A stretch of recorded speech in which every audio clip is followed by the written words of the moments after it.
Félicitations. Bobino et Bobinette sont en avant. C'est web diffusé live. Fait que tout ce que je dis peut être retenu contre moi. Mon avocat, d'ailleurs, est caché derrière le rideau. Alors, bonjour. Merci d'être présent à cette présentation sur la démarche d'actualisation et de relance de la stratégie numérique. Premièrement, je me présente, Carole Coton, je suis directeur général du Technocentre des technologies de l'information et communication. Pour les besoins de la cause, on est en enregistrement, donc la présentation de ce soir au Quai des Arts va être diffusée sur le web en redifféré. Donc, les gens qui n'ont pas pu assister en présence aux présentations vont avoir accès et à la présentation et à la vidéo de la présentation de ce soir. Sans plus tarder, je vous parle de nos précieux partenaires, le gouvernement du Québec via le MAMO, Ministère des Affaires municipales, Occupation du territoire, via le programme phare, le Fonds d'aide au rayonnement des régions, avec la table des préfets, bien entendu, et nos partenaires Desjardins qui nous supportent dans la stratégie numérique au niveau de la participation du milieu. À ma gauche, Émilie Bourque-Bélanger, qui est agente de communication au Technocentre et également responsable de la stratégie numérique. Émilie va vous faire la présentation de ce soir. Fait que sans plus tarder, je lui cède le micro et je vous dis bonne présentation. Je vais probablement intervenir à certains moments de la présentation. Comme les gens me connaissent, ils savent que je ne peux pas m'empêcher de parler au micro, mais je vais laisser Émilie faire 90% de la présentation. Merci. Merci, Carole. Donc, j'espère qu'il y a quelqu'un pour minuter, pour s'assurer que c'est bien 90-10. Donc, sans plus tarder, je vais vous présenter notre démarche d'actualisation et de relance de la stratégie numérique Gaspésie. Avant de commencer, je trouve toujours ça important de présenter les gens qui sont derrière une démarche. Dans ce cas-ci, les gens derrière la démarche, c'est les employés du Technocentre TIC Gaspésie-Île-de-la-Madeleine. Vous avez notre fabuleux agent de mobilisation, Julien Dallaire-Poirier, qui, pour les besoins de la cause, avait accepté de me faire un magnifique selfie. Julien s'occupe de tout ce qui est accompagnement des entreprises, des membres, les services d'appel d'offres, etc. Donc, il se déplace quand même beaucoup sur le territoire. Au centre, encore une fois, dans son élément naturel, et je constate que ce soir, Carole porte la chemise qu'il portait sur la photo. C'est stagé entièrement. Moi, malheureusement, je n'ai pas eu le même souci du détail. Je ferai mieux la prochaine fois. Donc, Carole, dans son élément naturel, avec un micro, qui est notre directeur général du Technocentre. Et à votre gauche, vous avez les trois plus tannantes. Moi-même, je sais que je suis tannante. Émilie Bourque, communication et stratégie numérique, ainsi que nos deux agentes de bureau, Vanessa Aucoeur à gauche et Jessica Caillouette au centre. Et oui, nous avons eu un 3 pour 1 sur les lunettes. Bref, voici notre équipe. Évidemment, derrière ça, nous avons notre merveilleux, extraordinaire, sage conseil d'administration, dont nous avons une représentante ici ce soir, Marie-Ève Forêt. Bonjour Marie-Ève, qui est toujours là pour nous guider dans nos différentes démarches. C'est bien beau tout ça, il y a du monde, mais le Technocentre TIC cassé, ça mange en hiver, puis ça fait quoi cette bébite-là? Alors pour ceux qui ne nous connaissent pas, petit énoncé de mission, qui est de soutenir et de promouvoir les entreprises du secteur des technologies de l'information et des communications de la Gaspésie-Île-de-la-Madeleine par le développement de l'économie numérique. Si vous voulez retenir une seule chose, développement de l'économie numérique, qui se fait sur deux axes, en fait sur deux fronts. D'abord, nos entreprises, nos organisations qui œuvrent en TIC, mais aussi nos organisations, nos entreprises Gaspésie-Île-de-la-Madeleine qui sont dans n'importe quel autre domaine, mais qui veulent utiliser les technologies de l'information, des communications pour développer leurs affaires. Donc, par exemple, vous êtes propriétaire d'une galerie d'art ou d'un hôtel, vous voulez faire du commerce en ligne, vous êtes quelqu'un d'intéressant pour nous parce que vous pourriez développer vos affaires via le numérique, via le commerce en ligne. Vous avez une boîte qui fait des applications mobiles et des sites avec du commerce en ligne. On a un match parfait, merveilleux, mariage. Bref, ce sont vraiment nos deux axes pour développer l'économie numérique. Notre vision, c'est de faire du secteur des TIC un vecteur de l'économie de la Gaspésie-Île-de-la-Madeleine. Dans une année, évidemment, on fait différentes choses. On a un colloque annuel pour les professionnels en technologie de l'information et des communications. On organise différentes délégations, notamment, vous avez ici la délégation Bas-Saint-Laurent-Gaspésie au WAC 2018 lors de la présentation d'Édith Jolicoeur. Donc, merci Édith aussi d'être ici ce soir, c'est bien apprécié. Là, ça me stresse un peu qu'Édith soit là parce que je vais parler de mon groupe Facebook, puis je me dis, j'espère qu'elle ne l'a pas trop analysé. Oh, phew! La stratégie numérique, encore là, c'est quoi? Qu'est-ce que ça mange en hiver? On va essayer de démystifier ça le plus possible pour que ce soir, vous puissiez expliquer aux gens quand vous allez retourner à la maison et que là, votre conjoint, votre ami, vous allez être autour d'une bière et vous faire « T'es allé à une présentation de la stratégie numérique, explique-moi, dis-moi plus, je veux comprendre. » Fait qu'on va vous donner les outils pour expliquer ça à monsieur et madame tout le monde. Avant de se lancer dans une explication, par contre, je trouve toujours important qu'on refasse une histoire. Parce que pour savoir où on va, c'est toujours intéressant de savoir d'où on part, ne serait-ce que pour apprendre de nos erreurs, ne serait-ce que pour grandir et pour mieux aussi mettre les choses en contexte. Il faut remonter à 2012 pour comprendre la stratégie numérique actuelle. En 2012, la Gaspésie et les îles, via la Commission régionale des élus, est la première et la seule région encore à ce jour à se doter d'un plan numérique. Donc, et comme je vous dis, encore aujourd'hui, il n'y a aucune autre région qui fait la démarche qui avait été faite en 2012 puis qu'on poursuit aujourd'hui. Fait qu'on peut se donner une petite tape dans le dos. Le plan numérique est adopté en 2012. Puis, à partir de ce moment-là, oui, il va y avoir différentes rencontres qui vont être établies avec des partenaires, notamment avec le Technocentre d'éthique qui va être appelé à collaborer avec la CRE. Par contre, à ce moment-là, la personne qui est responsable du dossier du plan numérique va quitter la CRE. Et comme... D'ailleurs, Émilie, je fais une parenthèse parce que cette personne est présente avec nous. Bonjour. C'est notre ami Antoine Audette qui était là des tout débuts du plan numérique. Fait que là, j'ai un stress de plus. Parce que si je dis quelque chose qu'il ne faut pas que je dise ou qui n'est pas correct sur le plan numérique... Ah, parfait, super, j'adore ça. Donc, mes joues vont changer de couleur. Est-ce que je peux avoir du fond de teint? Si jamais je dis une niaiserie, je vous invite à venir à l'avant, à prendre le micro et à me corriger, ça va me faire plaisir.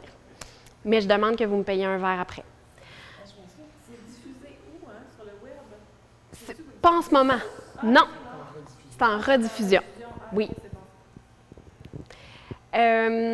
Donc, bref, mouvement de ressources humaines, la personne qui est responsable du dossier quitte. Le temps qu'on remplace cette personne-là, ça va prendre un certain temps. Et là, au moment où on réussit à remplacer cette personne-là, bien, on arrive à la chute de la conférence régionale des élus en 2015. Tout ça pour dire que le plan numérique se trouve à être un petit peu orphelin à ce moment-là, à partir de 2015.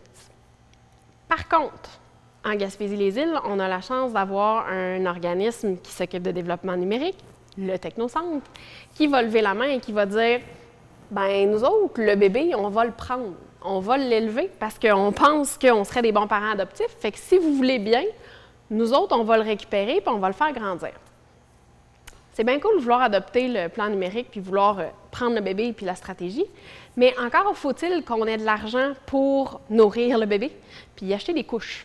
Fait qu'à ce moment-là, oui, le Technocentre fait la demande à la table des préfets qui remplace un peu la CRE, si vous voulez, dit on va s'en occuper, mais il faut quand même attacher du financement.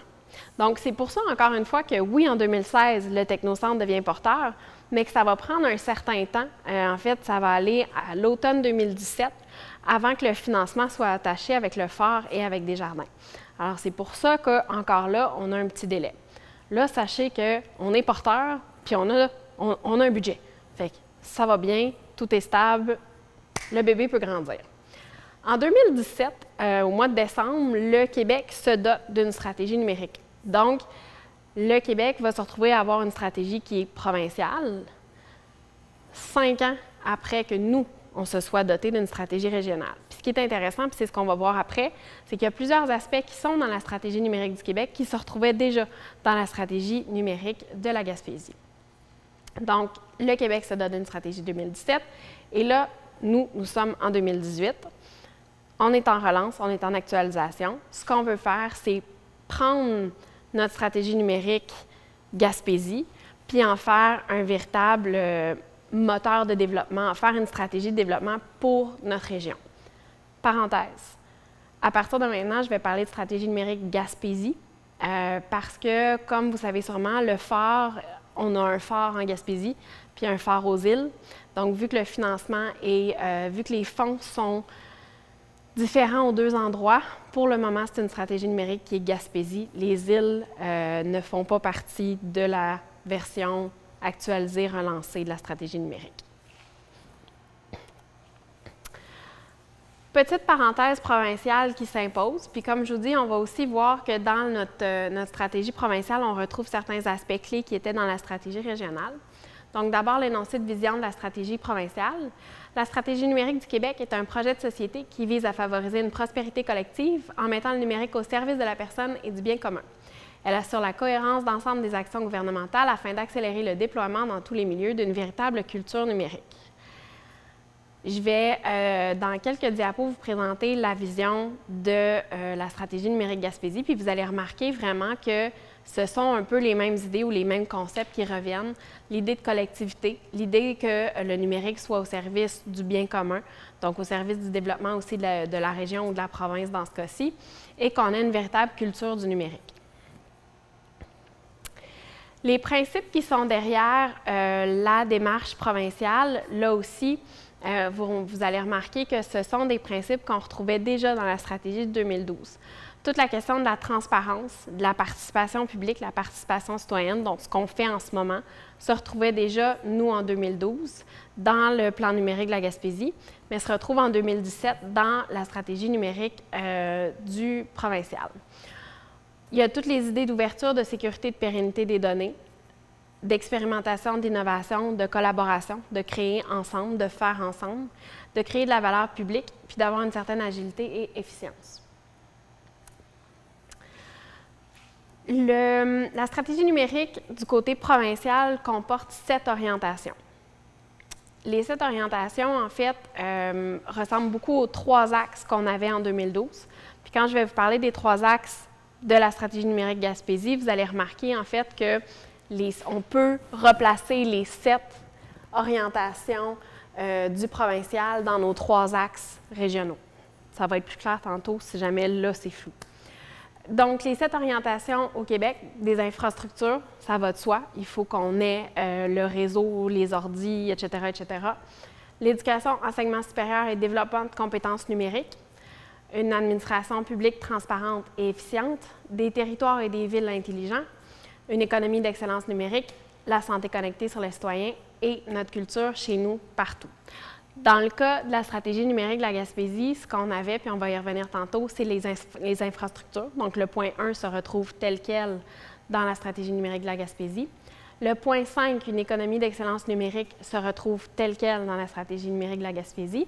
Les 4 autres axes, en fait, en 2012, avaient été regroupés sous appropriation citoyenne. Mais dans le fond, quand on y pense, le développement de compétences, c'est de l'appropriation citoyenne. Une administration publique, transparente et efficiente, même chose. Des territoires, des villes intelligents, encore une fois, c'est de l'appropriation citoyenne. Santé connectée, la culture, avoir accès à, par exemple, le dossier de santé, avoir accès à la culture, bien, c'est encore le citoyen qui s'approprie la culture, qui s'approprie son dossier de santé, etc. Donc, en fait, ce qui est fascinant, c'est qu'on retrouve dans ces 7 orientations-là l'équivalent de ce qu'on avait déterminé dans les 3 axes de 2012, mais peut-être juste plus ventilé de façon comme plus précise. Pardon. On arrive à la stratégie numérique de la Gaspésie.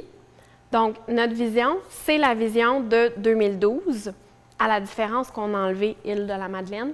Donc, la Gaspésie est une région innovante où l'ensemble des citoyens, des entreprises et des organisations ont accès aux technologies de l'information et les utilisent à leur plein potentiel pour améliorer le bien-être de la population, l'occupation dynamique du territoire et l'essor économique. Donc, ce n'est pas les mêmes mots, mais c'est les mêmes idées, c'est les mêmes concepts que ce qu'on se trouve dans l'énoncé de vision du provincial. Alors, l'idée, c'est vraiment de faire du numérique, de prendre le numérique puis d'en faire un moteur de développement pour notre région. Le mandat du Technocentre, on sert à quoi? On fait quoi? On s'en va où? Bien, comme je vous ai dit, ça a été donné par la table des préfets. Puis l'idée, c'est de relancer, d'optimiser, d'actualiser notre stratégie numérique. là, on part du plan de 2012. On a aussi la stratégie numérique de du Québec. Donc, c'est certain que ce qu'on veut faire, c'est partir de ce qu'on avait déjà en 2012, qui est déjà bon, l'actualiser, le mettre au goût du jour. Si on a besoin de changer la vision parce qu'on juge qu'elle n'est pas exactement ce qu'on voudrait qu'elle soit en 2018, c'est toutes des choses qui peuvent changer. Même chose pour les axes. Pour l'instant, on en a 3, le provincial en a 7. Bien, on est ouvert à discussion, là. On ne veut pas que la stratégie numérique soit écrite ou réécrite dans des bureaux. On veut qu'elle soit écrite et réécrite par le terrain, par des gens qui participent aux consultations.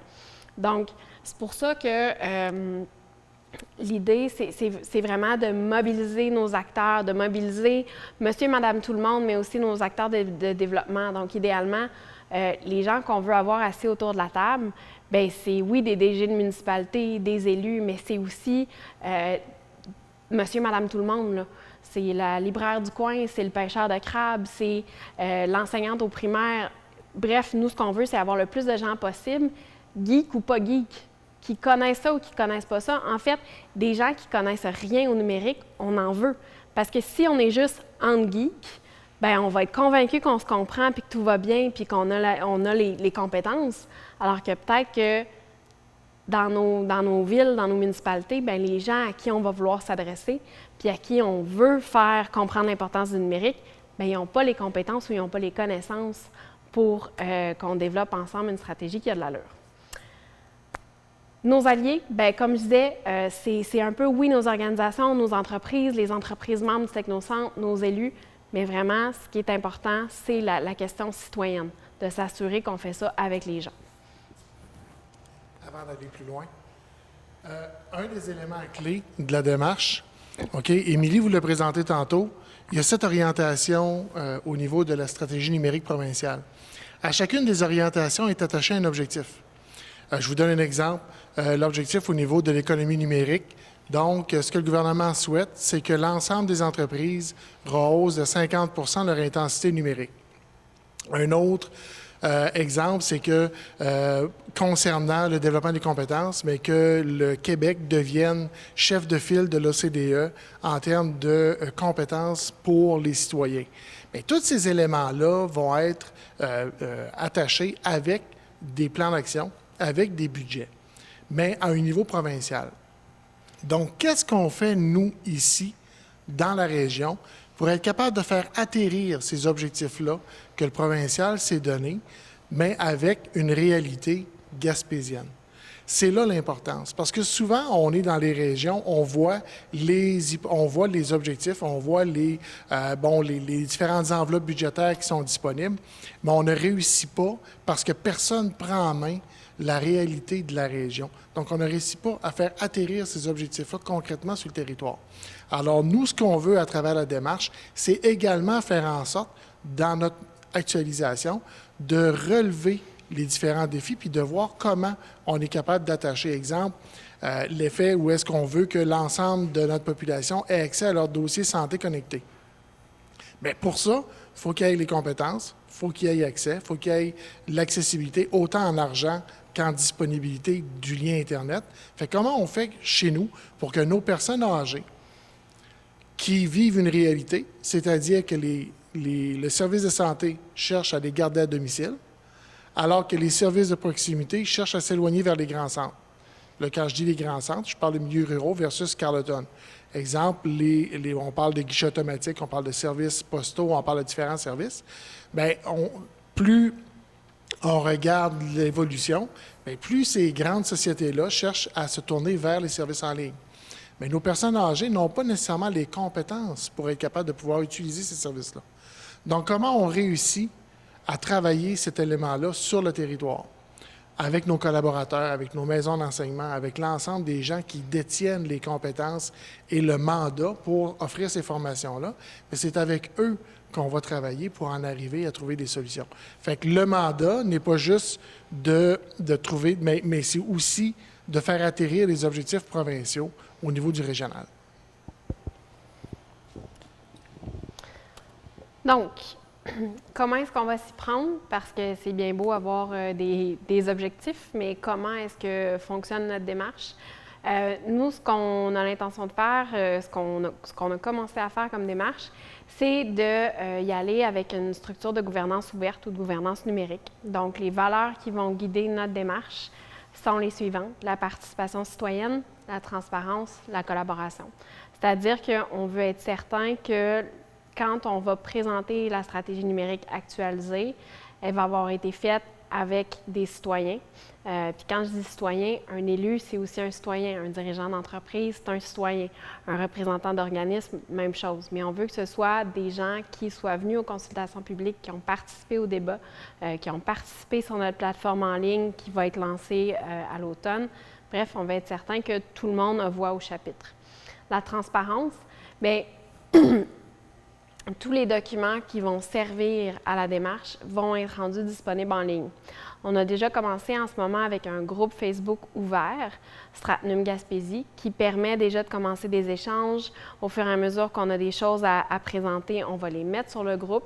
Mais on est bien conscient que Facebook a ses limites. Donc, à partir de l'automne, quand on va lancer véritablement les consultations, on va fonctionner avec une plateforme collaborative. Et sur cette plateforme-là, tous les documents auxquels on peut faire référence dans les consultations vont s'y retrouver. Toutes les idées qui vont être présentées dans les consultations, que ce soit à Carleton, que ce soit à Chandler, que ce soit à Saint-Anne-des-Monts, à Marsouilles, peu importe, vont se retrouver sur la plateforme, de telle sorte que l'information va circuler librement partout en Gaspésie. Donc, on veut faire éclater le plus possible les territoires et les frontières. Collaboration, bien, comme je le disais, c'est certain qu'on ne veut pas faire ça en vase clos. On va s'assurer qu'on a la collaboration de nos organismes de développement régional, de nos différentes tables de concertation, des maisons d'enseignement, cégep, commission scolaire, etc. La gouvernance numérique, c'est quoi? Bien, moi, je pourrais vous l'expliquer, mais Jean-François Gauthier, qui est PDG de l'Institut Gouvernance de Québec, le fait beaucoup mieux que moi. Alors, je vais lui céder la parole, si vous permettez.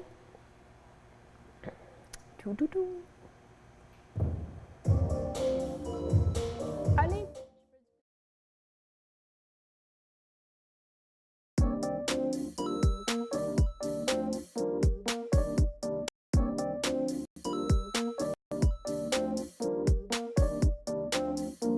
Alors bonjour, je m'appelle Jean-François Gauthier, je suis président directeur général d'un organisme sans but lucratif qui s'appelle l'Institut de gouvernance numérique. La gouvernance numérique, c'est une nouvelle façon d'exercer le pouvoir. Donc ce qu'on veut, nous, c'est de faire instaurer une démocratie qui va être plus ouverte, plus participative. On veut accompagner la transformation des organisations pour faire en sorte que les citoyens, les parties prenantes, les clients, peu importe, aient un mot à dire plus important dans les décisions qui se prennent au niveau des organisations. Évidemment, ce mouvement-là de démocratie ouverte, de gouvernement ouvert, ça date de quelques années.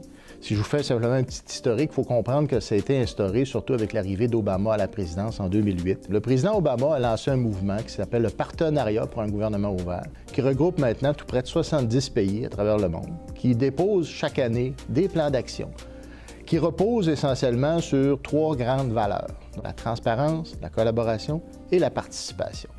Donc, ce que les États s'engagent à faire, c'est de dire, dans l'année qui s'en vient, de quelle façon ils vont mettre en application ces valeurs-là, de quelle façon ils vont se transformer pour mettre en application ces valeurs-là de façon beaucoup plus active. Évidemment, le Canada est membre de ce mouvement-là. Le Québec aussi est actif dans le mouvement de gouvernement ouvert. Ça a pris plusieurs années. Ça continue d'évoluer dans différents gouvernements qui ont pris le virage à différents niveaux, à différentes vitesses, dépendamment de la volonté politique, évidemment, qui s'applique dans chacun des cas. Nous, au Québec, on a créé un organisme qui s'appelle l'Institut de gouvernance numérique, qui veut essentiellement faire en sorte, comme je vous le disais tout à l'heure, d'accompagner les organisations dans leur transformation vers une gouvernance plus ouverte. Pour nous, c'est la base du développement de l'avenir. Donc, pour un milieu, pour une région, pourquoi c'est important? C'est qu'à partir du moment où on met ces lunettes-là, c'est-à-dire une nouvelle façon de voir notre avenir, qui est basée sur ces valeurs-là de participation, de transparence et de collaboration, ça nous permet de réfléchir ensemble autrement sur quelles sont les priorités de notre milieu, quelles sont les décisions qu'on doit prendre maintenant, quand on prend en considération, évidemment, les transformations qui se vivent dans la société. Tout le monde le sait maintenant, on parle beaucoup de l'intelligence artificielle, on parle d'une grande transformation, d'une grande révolution numérique qui est déjà à nos portes et qui transforme profondément l'économie, qui transforme profondément la transmission du savoir. Donc, pour nos jeunes, la façon d'éduquer est en train de changer, la façon de faire des projets doit changer. Donc, la façon de s'organiser localement doit aussi évoluer.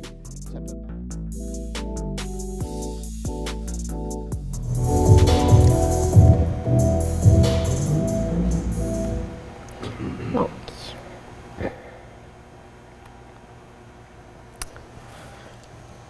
ensuite, tu voulais faire une parenthèse, non? OK. Excuse-moi, j'ai senti du mouvement dans mon angle mort.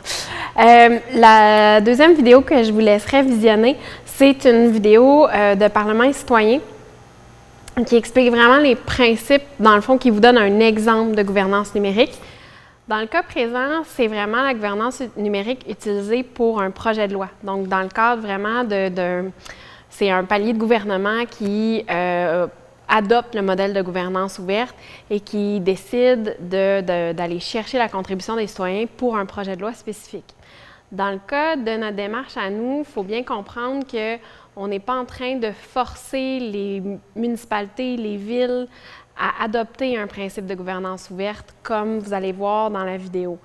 Nous, on veut adopter le même principe pour la démarche d'actualisation de la stratégie numérique. Fait que quand eux parlent d'un projet de loi, bien, imaginez qu'on parle davantage de stratégie numérique et des concepts ou des axes qui nous préoccupent et des défis ou des problèmes qu'on peut avoir. Donc, c'est vraiment un exemple. Mais puis éventuellement, si toutes nos municipalités puis nos villes sur le territoire veulent adopter des principes de gouvernance ouverte puis de gouvernance numérique, on va être super contents. Mais c'est vraiment un exemple de ce que nous, on veut faire, Technocentre, pour la stratégie numérique via une plateforme web qu'on va utiliser, comme je vous disais, à partir de septembre.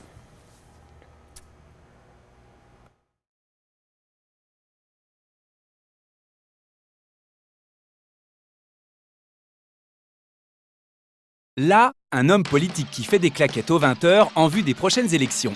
Ici, mon père qui pense que « plus jamais je vote, c'est tous des pourris ». Et au fond, là, ma sœur qui s'insurge sur Facebook comme quoi « Sérieux, ce candidat, il a trop un le swing !» Et elle a fait 3 likes. Forcément, avec une telle famille de révolutionnaires, je pensais aussi que les politiques ne se préoccupaient pas des gens comme nous et que seul le pouvoir les intéressait. Et puis un jour, je suis tombé sur Parlement et citoyens, le site qui permet aux citoyens de participer à l'élaboration des lois. Je peux même soumettre un sujet qui me concerne, un peu comme une boîte à idées ou une pétition. Tiens, ce sujet passionne les Français, moi aussi. En vidéo, le député m'explique sa proposition de loi en présentant le problème, en expliquant les causes, puis en proposant des solutions. Je suis assez d'accord avec lui, mais hop, une de ces solutions ne me convient pas du tout. Une fois la vidéo terminée, j'ai accès à tout un tas de sources pour mieux comprendre les enjeux. Puis, je peux voter pour ou contre ces propositions, présenter mes arguments, faire des contre-propositions et faire remonter les avis les plus intéressants selon moi.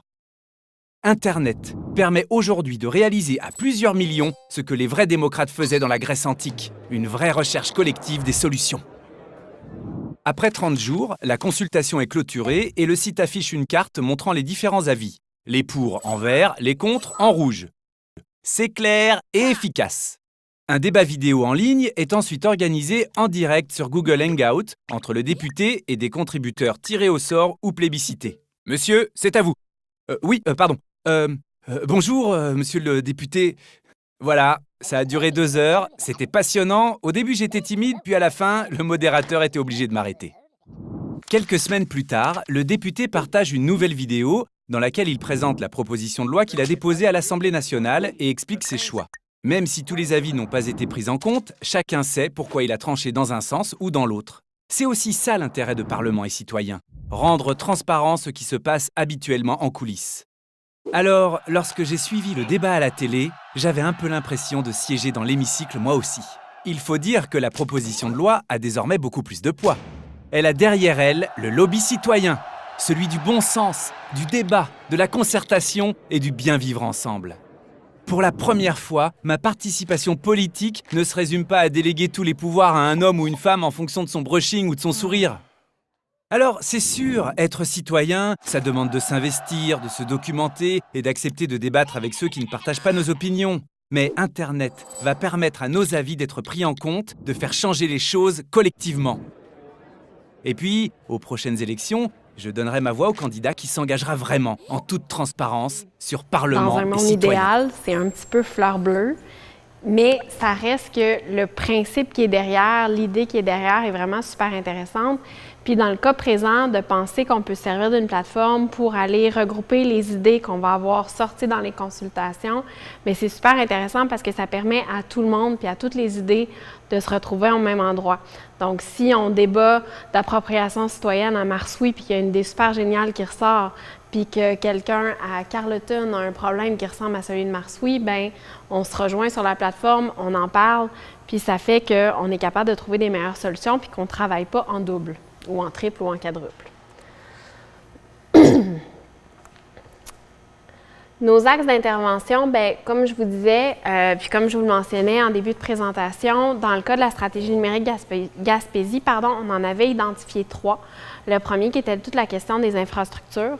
On s'entend que c'est essentiel. Si on n'a pas les réseaux Wi-Fi, si on n'a pas accès au numérique, bien, c'est bien beau vouloir en faire. Encore faut-il qu'on ait les structures, un peu comme si on veut faire Montréal-Gaspésie, puis qu'on n'a pas de route, pas de char, pas rien, bien, on va comme sécher à Montréal longtemps avant de se rendre jusqu'à Gaspé. Donc, c'est super important qu'on ait les infrastructures, qu'on y ait accès à un prix, à un coût qui soit raisonnable. Donc, c'est toute cette question-là dont on veut débattre. Puis, en consultation publique, ce qu'on souhaite faire, c'est évidemment trouver les différents problèmes, les différents défis qu'on vit en Gaspésie concernant les infrastructures pour éventuellement trouver des solutions. La question de l'appropriation citoyenne, on en a parlé abondamment, mais ça reste super important. Je veux faire Montréal-Gaspé, j'ai une auto, je ne sais pas conduire, puis encore moins manuel. Bien, encore le même problème. J'ai beau avoir le meilleur réseau Internet de la Terre, avoir le meilleur ordinateur de la Terre, si je ne sais pas m'en servir, bien, je ne pourrais rien faire avec. Donc, de vraiment développer les compétences de nos citoyens, développer aussi les compétences de nos entreprises, de nos organisations qui ont besoin des technologies de l'information, de la communication, qui veulent prendre le virage et qui, on le souhaite, vont prendre le virage. Vous vous souvenez, dans l'appropriation citoyenne, là, dans le cas de la démarche provinciale, c'est là-dedans qu'on rentrait toutes les questions de santé connectée, de villes et territoires intelligents, d'administration publique plus transparente, puis de culture pour tous, là. Donc, ça pourrait se retrouver dans l'appropriation citoyenne pour nous dans la stratégie numérique Gaspésie. Le dernier axe d'intervention, bien, c'est un petit peu le dada du Technocentre, là, si vous voulez, parce que ça rentre directement dans notre mission puis dans notre vision, c'est la question de l'économie numérique. Puis, comme je disais, dans la stratégie numérique Gaspésie, bien, on retrouvait les deux mêmes sous-volets qu'on retrouve dans la mission du Technocentre. Donc, la question du développement de nos entreprises ou de nos organisations qui œuvrent en numérique, mais aussi l'appropriation des technologies de l'information par nos entreprises, par nos organismes, dans des domaines, dans des secteurs qui sont autres. Fait que dans les 3 cas, ce sont des axes qu'on veut ouvrir, dans le fond, des discussions, des consultations à partir du mois de septembre pour qu'on puisse, dans chacun des axes, déterminer, comme je vous disais, les problèmes, les défis qu'on a puis les solutions qu'on peut apporter. Il y a un 4e axe, si vous voulez, qui s'ajoute dans nos consultations, qui est la question de l'actualisation puis de l'actualisation de la stratégie. C'est que, oui, on veut discuter des 3 axes qui étaient là en 2012, mais on veut aussi, dans des consultations à part, discuter de comment est-ce qu'on actualise, comment est-ce qu'on modernise notre stratégie numérique de façon à déposer un document qui soit la nouvelle stratégie numérique, mais un document évidemment qui reflète les enjeux actuels, puis qui servent vraiment de document de travail, là. Donc, on ne veut pas un document qu'on va prendre, qu'on va mettre sur une tablette puis qu'on n'utilisera jamais. On veut être sûr qu'il y a des projets qui se développent puis qu'il y a des solutions qui sont implantées sur le terrain. Notre plan de match, comment on fonctionne, comment est-ce qu'on va fonctionner pour les prochains mois, les prochaines années. Là, en ce moment, ce qu'on est en train de faire, c'est de la sensibilisation, de la mobilisation, comme je vous disais, dans l'espoir que vous retourniez chez vous puis que vous disiez « Hey, c'est cool, je veux participer. Toi aussi, mon ami, tu devrais le faire. » Mais j'ai l'air de rire, mais en même temps, je pense que c'est super important qu'on en parle à des gens autour de nous puis qu'on trouve des gens qu'on amène à table puis qu'on dise « Bien, toi, tu as un input qui est super intéressant. Tu viendras en parler en septembre si tu en as envie. » Fait que là, on est vraiment en train de dire, voici ce qu'on veut faire, voici notre plan de match, embarquez donc avec nous dans le bateau. L'étape 2, c'est les consultations, les dialogues avec le public. Ça va se faire à l'automne prochain puis à l'hiver. On est très conscient qu'essayer de faire des consultations publiques l'été en Gaspésie, à moins qu'on fasse ça dehors sur la plage, c'est un petit peu moins gagnant. Donc, on va faire ça à partir de septembre ou octobre prochain. Puis là, ça va vraiment être de faire des consultations sur les 3 axes, plus l'actualisation de la stratégie numérique. Puis on veut faire ça dans toutes les MRC. Donc, comme je disais, moi, je vais me déplacer sur le territoire, puis je vais lancer des consultations dans les différents territoires de MRC. Et ce qui est génial avec la plateforme qu'on va utiliser, c'est que tout ce qui va se faire dans chacune des MRC va être mis en ligne. Ce qui fait, encore une fois, comme j'expliquais, que si vous, ça vous tente de débattre avec les gens de Marsouis, vous allez pouvoir le faire. Si vous avez des idées géniales pour les problèmes de Saint-Anne-des-Monts, vous allez pouvoir échanger avec ces gens-là. Puis si, au contraire, vous avez un problème ici puis vous n'êtes pas capable de trouver une solution, bien, c'est peut-être quelqu'un de Murdochville qui va vous trouver une solution à votre problème. Donc, ça va se faire, comme je disais, là, à partir de l'automne jusqu'à l'hiver. À partir de l'hiver 2019, on va aussi ouvrir des chantiers aux besoins. C'est-à-dire que si, dans les consultations publiques qu'on ouvre, tous les sujets ne sont pas abordés, puis qu'il y a un groupe en particulier qui veut débattre d'un sujet X relié à la stratégie numérique, bien, tant mieux, on va être là pour accompagner ces gens-là, puis ouvrir des dialogues qui sont pertinents selon les MRC ou selon les groupes concernés. Fin 2019, début 2020, on veut présenter une stratégie numérique actualisée, donc le document dont je vous parlais. On veut mettre à jour notre stratégie puis la déposer de façon à ce qu'elle soit accessible à tous. Puis, bien, ce n'est pas la fin, c'est en fait, on veut poursuivre après ça les dialogues par chantier de façon à toujours continuer d'identifier les différents défis, problèmes qu'on a puis trouver des solutions. En attendant l'automne, bien, comme je vous disais, pour le moment, c'est un groupe Facebook ouvert. Mais comme je vous disais, à partir de septembre, le plus possible, on va fonctionner avec la plateforme qui va être mise en ligne. Mais on est très conscient que pour le moment, l'idéal, c'est peut-être de fonctionner avec un groupe Facebook, ce qui permet de déjà mobiliser des gens, commencer à diffuser de l'information. Puis, on va se le dire, les gens sont où? Sont sur Facebook. Donc, ça peut être super utile là, si vous voulez de l'information et tout. Vous êtes invités à collaborer via notre groupe Facebook. Petit résumé de ce qu'on est et de ce qu'on n'est pas. Je ne suis pas un petit cochon avec de l'argent. J'aimerais bien vous dire que je viens avec ma mallette d'argent. Ce n'est pas le cas. Le financement de la stratégie numérique, ce qui est financé en fait par la table des préfets, via le phare et via Desjardins, c'est la démarche. Donc, on n'a pas nécessairement, en fait, on n'a pas de chèque qu'on peut remettre pour des projets XY qui vont se développer sur le territoire. Par contre, on peut aider, puis on veut aider les gens qui développent des projets à aller trouver les bonnes personnes pour aller chercher de l'argent. Parce que de l'argent, il y en a au provincial via la stratégie numérique, il y en a au fédéral via différents fonds. Donc, il y a de l'argent, il faut juste aller le trouver. Il faut se mettre ensemble pour réfléchir où on va aller trouver cet argent-là. Mais moi, comme tel, je n'ai pas d'argent pour vous. Fait que je ne peux pas vous dire « Génial ton projet, voilà un chèque ». Je suis comme plus une organisatrice de mariage. Je fais des matchs. Donc, je suis là pour vous mettre en collaboration, pour mettre en lien les différents acteurs, pour que tout le monde se parle, pour que tout le monde collabore ensemble. Puis après ça, on va les faire lever les projets, puis on va aller chercher l'argent. Mais l'idée, c'est vraiment de s'assurer que les gens se parlent, puis qu'on fait lever des projets réels.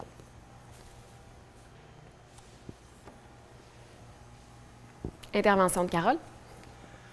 Bien, c'est ce qui termine la présentation.